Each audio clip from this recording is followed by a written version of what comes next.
नमस्कार दोस्तों, आज मैं आपको भादो मास में नित्य नियम से सुनी जाने वाली विष्णु भगवान की 5 कहानी सुनाने जा रही हूँ। प्रेम से बोलिए विष्णु भगवान की जय हो। एक सीधा साधा अनपढ़ गवार किसान था। वह एक दिन संत के पास गया और कहने लगा, हे गुरुदेव, मुझे ईश्वर का एक ऐसा नाम बता दीजिए जिससे मैं सारा दिन आराम से जपता रहूं और अपना काम भी करता रहूं, जिससे मेरा काम भी हो जाए और मेरा परलोक भी सुधर जाए। संत ने कहा, ठीक है, तुम अंगमोचर नाम का जप किया करो। किसान ने कहा, ठीक है गुरुदेव। अब किसान दिन भर अंगमोचर नाम का जप करता रहा, लेकिन कुछ देर बाद वह भूल गया और धमोचन धमोचन नाम जपने लगा। अब दिन रात वह धमोचन धमोचन रटता रहता। एक दिन भगवान विष्णु भोजन करते हुए मुस्कुरा रहे थे। तब माता लक्ष्मी ने इसका कारण पूछा कि आप इस तरह क्यों मुस्कुरा रहे हैं। भगवान विष्णु कहने लगे, लक्ष्मी, मेरा एक भक्त मेरा नाम रट रहा है जिसका शास्त्रों में कोई वर्णन नहीं है, लेकिन नाम वह गलत ही ले रहा हो, लेकिन उसका मन मेरी ओर ही लगा हुआ है। इसके मन में मेरी छवि है। माता लक्ष्मी कहने लगी, आपको लगता है कि यह आपका सच्चा भक्त है, तब चलिए इसकी परीक्षा ले लेते हैं। विष्णु भगवान कहने लगे, लक्ष्मी, अगर तुम्हारी ऐसी इच्छा है तो चलो धरती पर चलते हैं। दोनों ने साधारण से स्त्री पुरुष का रूप धारण कर लिया और किसान के खेत में पहुंच गए। भगवान विष्णु कहने लगे, लक्ष्मी, तुम्हें लेनी है इसकी परीक्षा, इसलिए तुम किसान के पास जाओ। किसान के खेत के पास कुछ गड्ढे बने हुए थे। विष्णु जी कहने लगे कि मैं उसमें जाकर छिप जाता हूँ, तुम जाकर उस किसान की परीक्षा ले लो। माँ लक्ष्मी जी उस किसान के पास गईं और बार बार उससे पूछने लगीं, किसका नाम जप रहे हो। किसान थोड़ा मुंहफट था, फिर भी चुप रहा कि मेरे ध्यान में किसी प्रकार की कोई विघ्न ना पड़े। वह धमोचन धमोचन नाम रटता रहा। लक्ष्मी जी ने पूछना बंद नहीं किया, पूछती रहीं, किसका नाम जप रहे हो। किसान खींचकर कहने लगा, तेरे भतार पति का नाम जप रहा हूँ।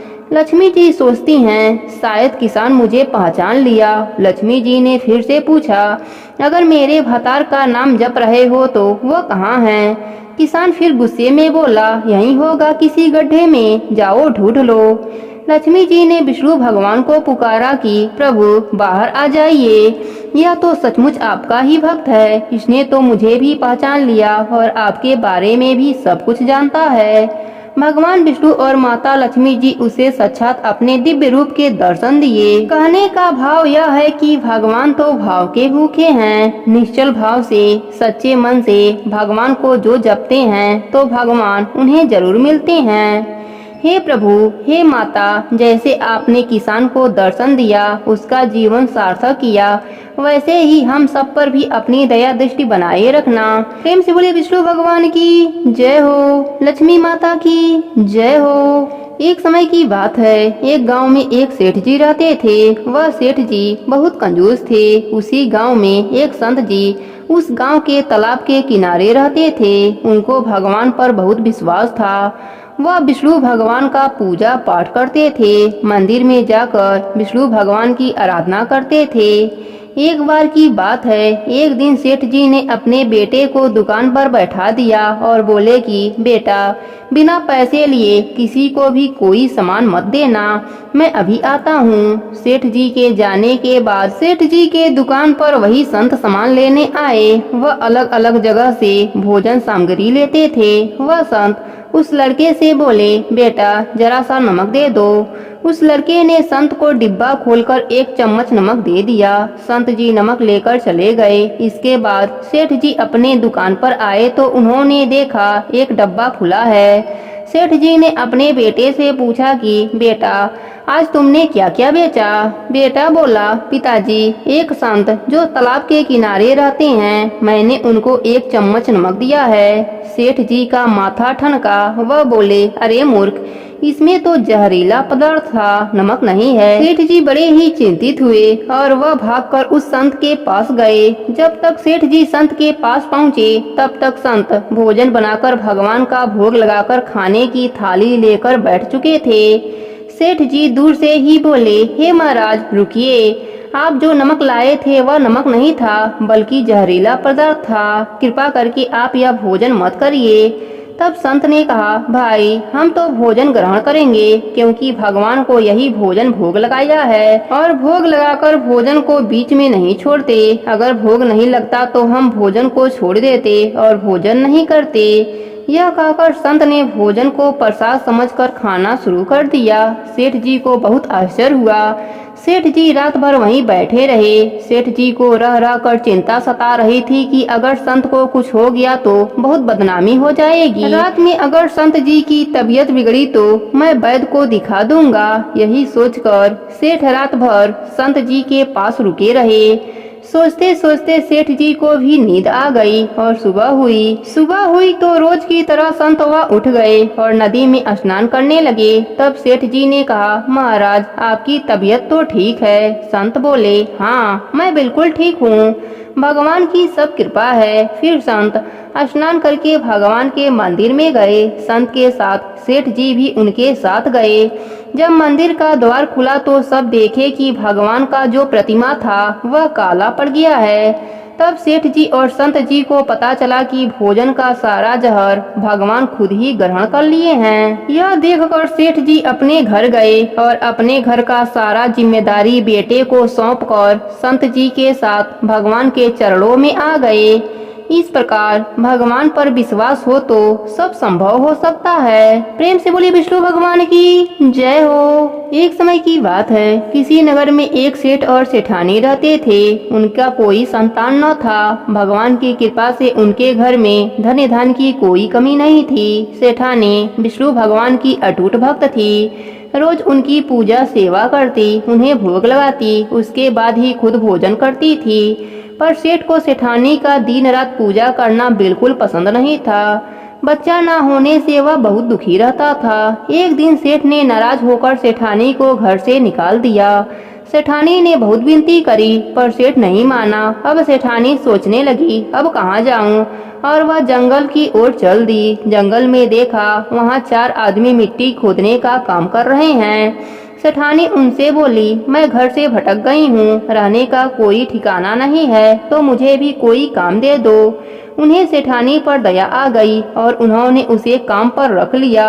अब सेठानी दिन रात भगवान का नाम जपती और मिट्टी खोदती। कभी कभी भगवान भी इंसान का परीक्षा लेते हैं। इस समय सेठानी का परीक्षा का था। मिट्टी खोदने से सेठानी के हाथों में बड़े बड़े छाले पड़ गए। तेज गर्मी में काम करने से सर के बाल भी उड़ गए। उनकी ऐसी हालत देखकर वह चारों आदमी बोले, बहन लगता है कि तुम अच्छे घर की हो, तुम्हें काम करने की आदत नहीं है। तुम यह काम रहने दो और हमारे घर का काम किया करो। और वह उसे अपने घर ले गए। वह चारों अकेले रहते थे। खाना बनाना तो उन्हें आता नहीं था। वह 4 मुट्ठी चावल लाते और कच्चा ही खा लेते। सेठानी ने देखा तो उसे बहुत अजीब लगा। वह बोली, भैया कल से 8 मुट्ठी चावल लाना। वह सबने सोचा शायद यह ज्यादा खाती होगी इसलिए ज्यादा अनाज मांग रही है। अगले दिन वह 8 मुट्ठी चावल लेकर आए। सेठानी ने बढ़िया भोजन बनाया, विष्णु भगवान को भोग लगाया, फिर सभी को खाने को दिया। सब बोले, बहन ऐसा स्वादिष्ट भोजन हमने आज तक नहीं खाया था। सेठानी बोली, भगवान का भोग है तो स्वाद तो आएगा ही।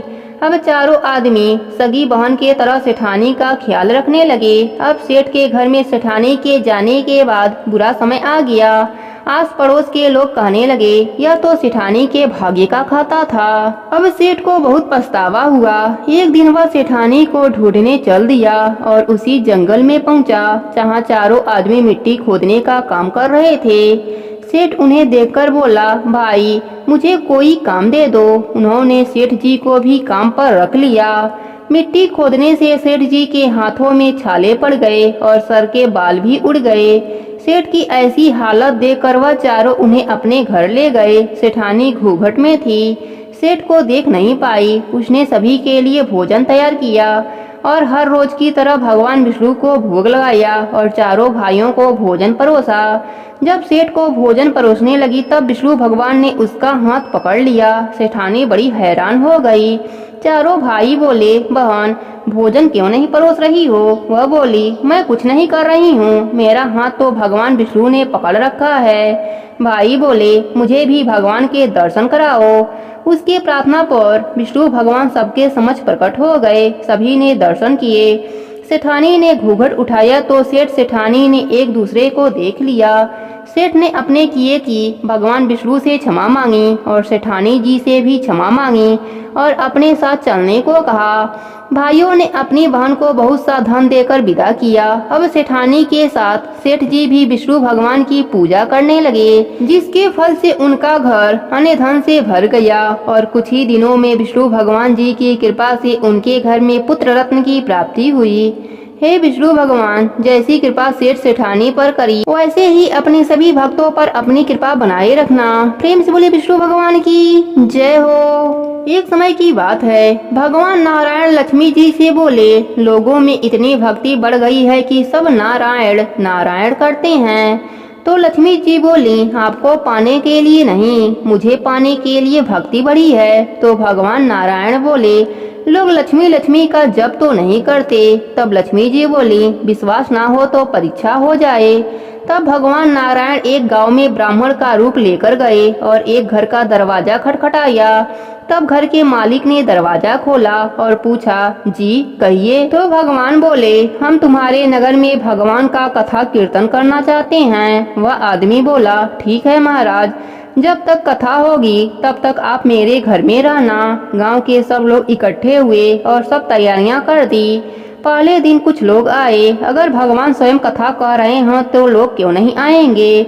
दूसरे तीसरे दिन कथा में भीड़ बढ़ गई। यह देख भगवान खुश हो गए कि कितनी भक्ति है इन लोगों में। लक्ष्मी जी ने सोचा, अब परीक्षा शुरू करने का समय है। लक्ष्मी जी ने वृद्ध माता का रूप धरा और गांव में पहुंच गईं। एक महिला अपना घर बंद करके कथा में जा रही थी तो माता बोली, बेटी थोड़ा सा पानी पिला दो। वह स्त्री बोली, मुझे कथा में जाना है। माता बोली, पिला दे बेटी, मुझे बहुत प्यास लगी है। तो वह स्त्री लोटा भरकर पानी लाई। माता ने लोटे से पानी पिया और लोटा उसे वापस लौटाया तो वह लोटा सोने का हो गया। यह देखकर वह स्त्री अचंभित रह गई कि लोटा दिया था तब स्टील का था और वापस लिया तो सोने का हो गया। वह स्त्री बोली, माता जी आपको भूख भी लगी होगी। उसने सोचा खाना खाएंगी तो थाली कटोरी चम्मच आदि भी सोने की हो जाएगी। तब वह माता बोली, तुम जाओ बेटी, तुम्हारा कथा का समय हो गया है। वह स्त्री कथा में आ गई। अपने आसपास के सभी स्त्रियों को लोटे वाली बात बताई। वह सभी महिलाएं कथा में से उठकर चली गईं। अगले दिन कथा में लोगों की संख्या कम हो गई। तब भगवान ने सेठ जी से पूछा, लोगों की संख्या कम कैसे हो गई? तब सेठ जी बोले, गांव में एक चमत्कारिक माता जी आई हैं, जिसके घर में पानी पीती हैं तो वह पात्र सोने का हो जाता है। थाली में भोजन करती हैं तो वह थाली सोने की हो जाती है। भगवान समझ गए कि लक्ष्मी जी का आगमन हो गया है। इतने में देखा कि यजमान सेठ जी भी वहां से चल दिए और माता जी के पास पहुँचे और बोले, मैं तो भगवान के कथा का आयोजन कर रहा था और आपने हमारे ही घर को छोड़ दिया। माता बोली, मैं तो तुम्हारे घर सबसे पहले आने वाली थी, लेकिन देखा तुम्हारे घर में एक कथा हो रही है और कथाकार भी तुम्हारे घर में ही ठहरे हुए हैं। यह सुनकर सेठ जी बोले, बस इतनी सी बात, मैं अभी बाबा को धर्मशाला में कमरा दिला देता हूँ। जैसे ही भगवान घर आए तो सेठ जी बोले, महाराज आप अपना बिस्तर समेटिए, क्योंकि आपकी व्यवस्था धर्मशाला में कर दी गई है। भगवान बोले, अभी तो कथा के 5-6 दिन बाकी हैं। सेठ जी बोले, नहीं नहीं, आप जल्दी कीजिए, किसी और मेहमान को ठहराना है। इतने में माता वहां आई और सेठ जी से बोली, आप थोड़ा बाहर तो जाइए, मैं इनसे कुछ बात कर लूं। लक्ष्मी जी भगवान जी से बोली, प्रभु अब तो मान गए। भगवान नारायण बोले, हाँ लक्ष्मी, तुम्हारा प्रभाव तो है, पर मेरी भी एक बात तुम्हें माननी पड़ेगी कि तुम यहाँ आई जब संत के रूप में मैं यहाँ आया। संत कथा कहेंगे वहाँ तुम्हारा निवास जरूर होगा। यह कहकर नारायण भगवान बैकुंठ के लिए प्रस्थान कर लिए। अब अगले दिन सेठ जी के घर के बाहर भीड़ इकट्ठा हो गई कि सभी चाहते थे कि माता सभी के घर बारी बारी से आएं। पर यह क्या, माता लक्ष्मी ने कहा अब मैं भी यहाँ से जा रही हूँ। सभी बोले माता ऐसा क्यों, क्या हमसे कोई भूल हुई है? माता बोली यह तो मूर्खों का गांव है, मैं वहीं रहती हूँ जहाँ नारायण का वास होता है, संतों की कथा का वाचन होता है। आपने नारायण को तो निकाल दिया, फिर मैं यहाँ कैसे रह सकती हूँ? ऐसा कहकर माता लक्ष्मी वहाँ से चली गईं। सभी लोग पछताने लगे और विष्णु भगवान जी से माफी मांगने लगे। प्रेम से बोले विष्णु भगवान की जय हो, लक्ष्मी माता की जय हो। एक गांव में एक बुढ़िया माई रहती थी। वह प्रतिदिन शालिग्राम भगवान की सेवा करती थी। एक बार गांव के बहुत सारे लोग तीर्थ स्नान के लिए जाने लगे। बुढ़िया माई ने सोचा कि मैं भी गांव वालों के साथ गंगा स्नान कर आती हूँ। बुढ़िया माई को ध्यान आता है कि मेरे शालिग्राम भगवान को कौन रखेगा, उनका देखभाल कौन करेगा। यह विचार करके बुढ़िया माई पड़ोसन के पास जाती है और कहती है मैं 1 महीने के लिए गंगा स्नान के लिए जा रही हूँ, तब तक तुम मेरे शालिग्राम भगवान की सेवा पूजा करना, तुम अपने पास रख लो। तब पड़ोसन तैयार हो जाती है और बुढ़िया माई से पड़ोसन पूछती है कि किस तरह से शालिग्राम भगवान की सेवा पूजा किया जाता है। तब बुढ़िया माई कहती है कि सवेरे उठना तो इनको भी उठा देना, नहाने के बाद इनको भी नहला देना और फूल तुलसी पत्ता चढ़ा देना, चंदन लगा देना। फिर जब दूध गर्म करना तो दूध का भी भोग लगा देना और दोपहर में रसोई में जो भी बनाना उसका भी भोग लगा देना और शाम को दिया जला देना और रात में सुला देना। इतना बताकर बुढ़िया माई शालिग्राम भगवान को पड़ोसन को देकर गंगा स्नान के लिए चली गई। अब पड़ोसन सुबह उठकर बुढ़िया माई के बताए अनुसार भगवान को जगाती है, फिर स्नान कराती है, चंदन फूल और तुलसी पत्ता चढ़ाती है, दूध गर्म करके दूध का भोग लगाती है। फिर दोपहर में खाना बनाती है। एक थाली में खाना निकालकर शालिग्राम भगवान को भोग लगाने के लिए आती है। तब पड़ोसन देखती है कि दूध तो भगवान जी पिए ही नहीं, दूध तो वैसा ही पड़ा है। तब पड़ोसन सोचती है कि क्या पता खाना खाने के बाद दूध पीते हों। फिर पड़ोसन खाना का भोग भी लगा देती है और कहती है प्रभु जी दूध पी लीजिए और भोजन जीम लीजिए। फिर पड़ोसन अपना काम करने लग जाती है। कुछ समय के बाद फिर आती है देखने भगवान जीमे की नहीं, ताकि मैं भी जीम लूं। हाथ जोड़कर देखती है कि दूध और खाना वैसा ही रखा है। फिर पड़ोसन हाथ जोड़कर बोलती है कि प्रभु जी दूध पी लीजिए और जीम लीजिए, आप जीमोगे तभी तो मैं भी जीमूंगी। थोड़ी देर बाद फिर वापस आती है, फिर वही बात कह के वापस चली जाती है। फिर आती है तो देखती है ना तो भगवान दूध पी रहे हैं ना ही जीम रहे हैं। अब पड़ोसन चिंता में पड़ जाती है और सोचती है कि आज तो पहला ही दिन है, बुढ़िया माई आएंगी तो क्या कहेंगी, कहेंगी कि तुमने तो मेरे प्रभु को दुबला पतला कर दिया। फिर पड़ोसन हाथ जोड़कर भगवान से प्रार्थना करती है कि जीम लो, आप जीमोगे तभी तो मैं भी जीमूंगी। पर भगवान तो जीमते ही नहीं, वह भी भूखी बैठी रहती है। यही कहते कहते शाम हो जाती है। शालिग्राम भगवान सोचते हैं कि अब तो जाना ही पड़ेगा, नहीं तो यह जीमेगी नहीं और मर जाएगी, फिर इसके हत्या का पाप मुझे लगेगा। फिर भगवान जी आते हैं और पड़ोसन के घर का भोजन जीमते हैं। अब तो हर रोज यही होता। ऐसे ही करते करते कई दिन निकल गए। एक दिन भगवान जी ने कहा मैया आज मैं बैकुंठ घूमकर आता हूँ। पड़ोसन ने कहा नहीं प्रभु, अब कुछ ही दिनों की बात है। भगवान कहते हैं मैं शाम को आ जाऊंगा। फिर पड़ोसन मान जाती है। अब हर रोज यही होता। सुबह भगवान जिम कर बैकुंठ लोक चले जाते और शाम को वापस आ जाते। धीरे धीरे 1 महीना बीत गया। उधर बुढ़िया माई गंगा स्नान करके वापस अपने घर आ गई। बुढ़िया माई पड़ोसन के घर जाती है। फिर पड़ोसन से कहती है, ला मेरे शालिग्राम भगवान को मुझे दे दे, बहुत दिन हो गए दर्शन नहीं किया। पड़ोसन ने कहा, अभी भगवान जी बैकुंठ गए हैं, शाम को आएंगे तब ले लेना। बुढ़िया माई को कुछ समझ नहीं आता और कहती हैं, तुम मेरे भगवान को अभी के अभी दे दो। उनके बीच में झगड़ा चालू हो गया। आसपास के लोग इकट्ठे हो गए। पड़ोसन बोली, अब इस बुढ़िया माई को समझाओ, जैसे 1 महीना दर्शन नहीं किया वैसे शाम तक और इंतजार कर ले, थोड़ी सी सब्र कर ले। शाम को शालिग्राम भगवान आएंगे तो मैं खुद ही इसे दे दूंगी। यह बात सुनकर सबके समझ में कुछ नहीं आता कि पड़ोसन क्या बोल रही है। बुढ़िया माई तो बहुत गुस्सा में आ जाती है और वहीं बैठ जाती है। शाम हो जाता है। भगवान जी बैकुंठ घूमकर आ जाते हैं और मंदिर में विराजमान हो जाते हैं। जैसे ही पड़ोसन देखती है कि शालिग्राम भगवान आ गए, तब बुढ़िया से कहती है कि अब आकर ले जाओ अपने भगवान को। बुढ़िया माई कहती है कि अब तक कहाँ छुपाई थी, अब कैसे दे रही है, वह तो एक पत्थर के हैं, वह कैसे आ जा सकते हैं। तब पड़ोसन के समझ में आ जाता है कि वह भगवान के साक्षात दर्शन पाई है। तब पड़ोसन भगवान के आगे हाथ जोड़ती है कि आप बुढ़िया माई को भी दर्शन दीजिए, नहीं तो यह मुझ पर झूठा आरोप लगाती रहेगी।